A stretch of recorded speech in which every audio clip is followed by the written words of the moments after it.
Hey guys, what's up? So the next poem I'm going to be reading is 1011, and this is called You Were Supposed to Be My Boyfriend.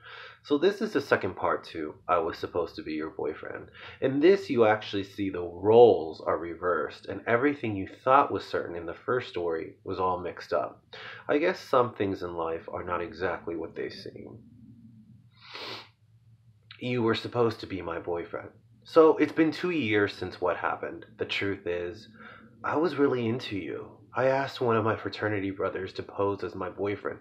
Even though he had a girlfriend, he was cool with it. I did this to see how it would affect you, if you'd get jealous. Okay, so that was a major dick move, but I wasn't sure and I needed to know. I had no idea you would go stalker mode on me, though. I mean, the way it was coming off was really overwhelming. So, yeah, I suggested to get some help. Maybe harsh, but the way you were talking was crazy. Ever since then, I never heard from you. And we go to the same campus. So, the possibility is that ever since that, you've been embarrassed and you hate my guts.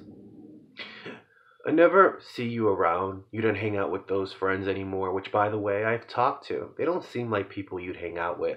Since then, I've talked to old mutual friends we had back in high school, and they told me that you said nothing but great things about me. You told them that you had strong feelings for me back in the day, and you knew how I was feeling, and I wasn't ready. I started reading some of the poems you wrote me on Facebook about me. They were really nice, and above all, you're one of the most talented people I've ever met. I even visited your parents to see them since we grew up on the same street. I went into your room and I saw the way you lived. I saw all the old pictures. I started to get all these flashbacks. I remembered all the conversations we used to have, and it dawned to me. You were supposed to be my boyfriend.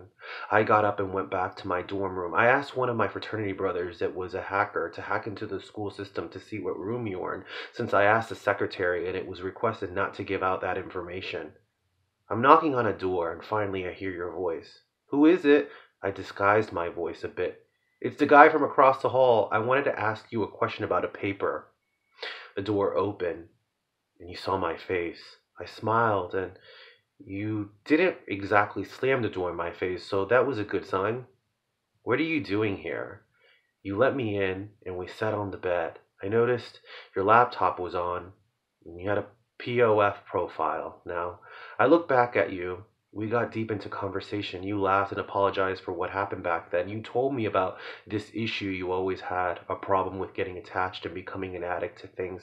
You even said that you took my advice about getting help, a lot of sessions of therapy. I smiled. It was perfect now. Well, that's great, actually. Perfect, really. You gave a weird look. You see, you were supposed to be my boyfriend. I was never really dating anyone. That guy you saw me with wasn't even gay. I did that to see how you really felt about me. And then you confessed your feelings, and why are you looking at me like that? I laughed and then looked him in the eye. That was 2 years ago, and you made it clear that I needed help. I did what anyone else would. I moved on.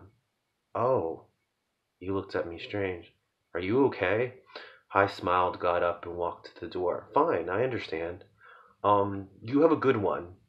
I shut the door and walked to the library, got on a computer to make a profile on Plenty of Fish. Whatever it takes, I'm gonna win you over.